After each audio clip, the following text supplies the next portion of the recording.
Alrighty, hey guys, so I know I said this video would be up yesterday, but as my update said, I was exhausted. I had worked, went deep sea fishing, and I just couldn't think.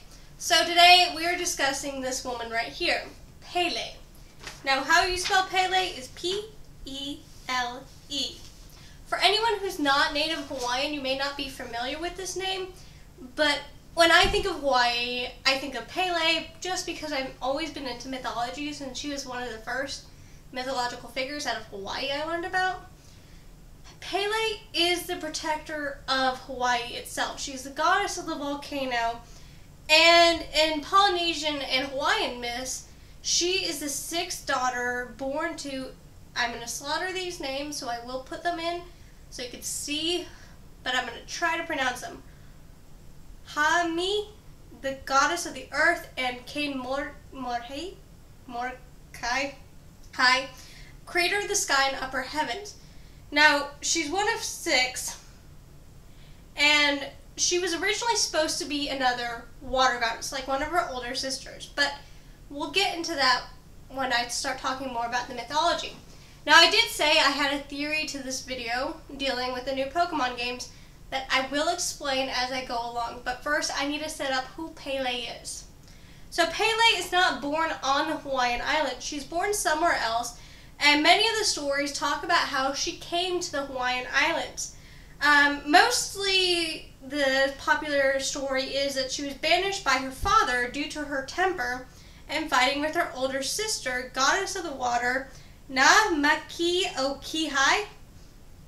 Trying to pronounce these names. Keep that in mind.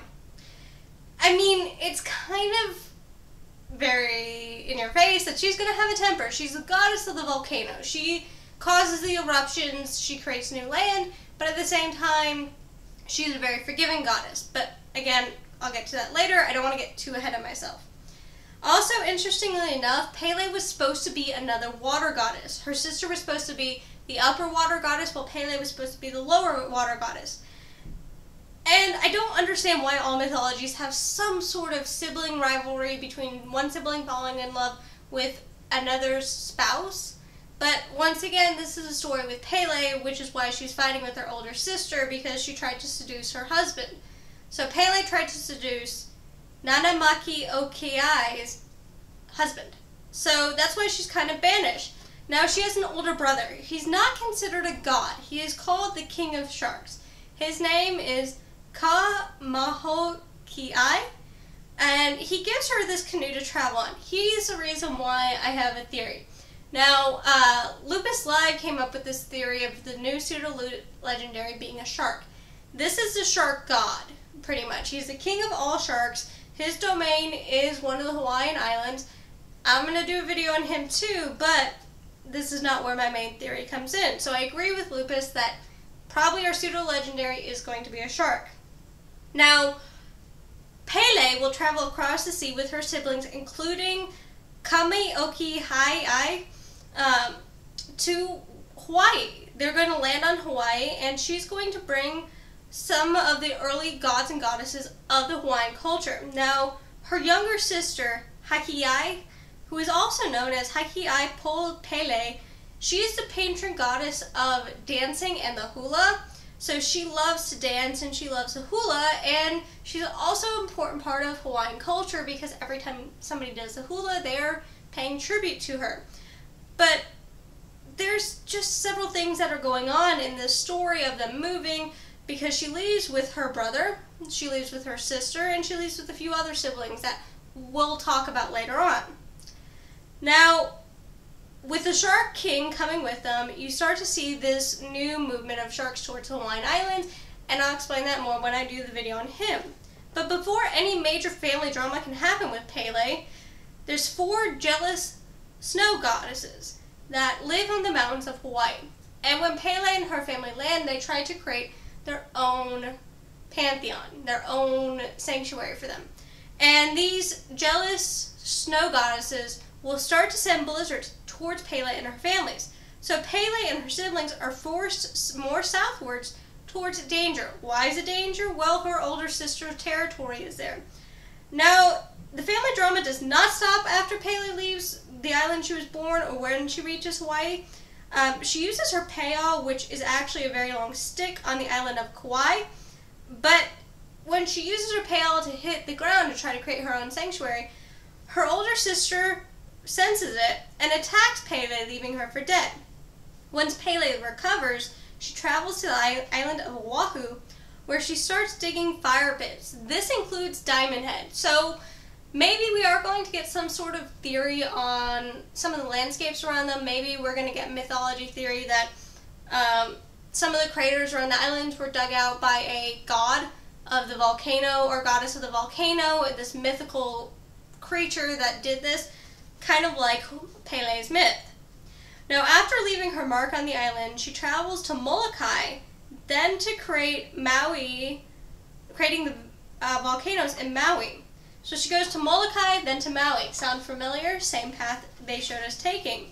Now she creates the volcano Hale'ikilake, which is supposed to be her home. This is where Pele is supposed to reside. Now, I am going to get more stories from a local on Pele, but right now I want to set up who Pele is. Now, even more family drama will emerge when her older sister, Nane Meki Okai, realizes that Pele is still alive, and they end up doing battle on Maui. And Pele will defeat her older sister and tear her body apart, and in the mythology, her bones are still buried within a hill called Kai'iwai Pele, and this supposedly happens in Hana, north of Hana in Maui, where this battle takes place between these two goddesses. Now, after killing her sister, Pele becomes a god, meaning now she's not only equal with all the male gods, she's not a goddess, she's equal to men. So she now controls her own future, pretty much. Now, Pele's founds her home at Manikari, but this is not her final home. This is one of the several volcanoes that she'll travel around to. Her most famous home is Halamiriki Center on the Big Island, where if you fly over the lava pits, they'll point it out to you, which I did. That's really, really cool, by the way. At the summit of Kauai's volcanoes. Now, people have reported seeing Pele for hundreds of years, either as a protectorate spirit or somebody who's trying to test people. This is why you'll see Native Hawaiians start praying at the bottom of volcanoes, not because they are worshiping Pele, but they're saying thanks to their ancestor. Pele kind of comes across kind of like a saint in a way, because she protects the Hawaiian people, but at the same time, she will punish the wicked. Now, she's appeared as a beautiful young woman or an old beggar asking for food and accommodations with a white dog. She's known to be seen with animals. One of the other animals is a black cat that spits fire. Sound familiar, anybody?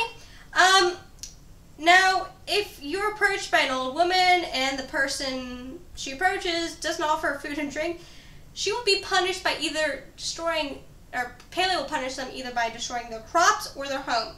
Just depends on her mood, apparently. But if you are kind and you show Pele kindness, she will show you kindness back. Now, Pele is not a vengeful god. She does not hold a grudge. Once you do something to Pele and you try to repent, she tends to forgive you. One of the most famous examples is the lava rock. I'm not talking about lava rock you pick up in your shoes. No, this is where you physically pick up lava rock and steal it from the island. This angers Pele a lot of times because she feels like you're disrespecting Hawaii itself. So she will put a curse on you, making your life a string of bad luck. Now, a lot of people say that's not true, but the National Park Service that runs the lava fields has thousands upon thousands of shoes and rocks that people have sent back because they feel like they're cursed by Pele. Now, Pele is known for her rages. She is the goddess of the volcano, so she tends to explode several times throughout mythology. Now, the first one is when she's attracted to a mortal man named Ohai, who resists her seduction. So this is a god, who's come down to the mortal world, tried to seduce a mortal, and he turns around and says, I'm not attracted to you, but I'm attracted to another mortal woman named Leu. Now, she kills both of them in a fit of rage and jealousy. But after some time, she feels really bad about her actions. She feels like she shouldn't have done this. She regrets it and wants to make amends. So the way she makes amends is by joining the two lovers together forever, turning Ojai into the shrub and Leu into the flowers on the shrub. Now the Ojai and Leu is the sacred tree of Pele.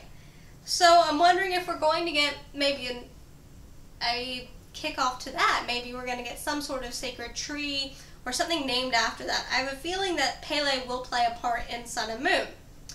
Now, Pele also does kill somebody else. It's her sister, Haki's lover.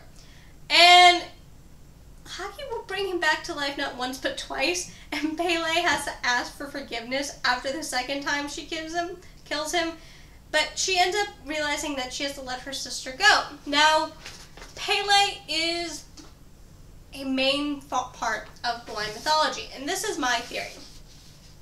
The three animals we have, the cat, the seal, and the owl, all have a part in Hawaiian mythology.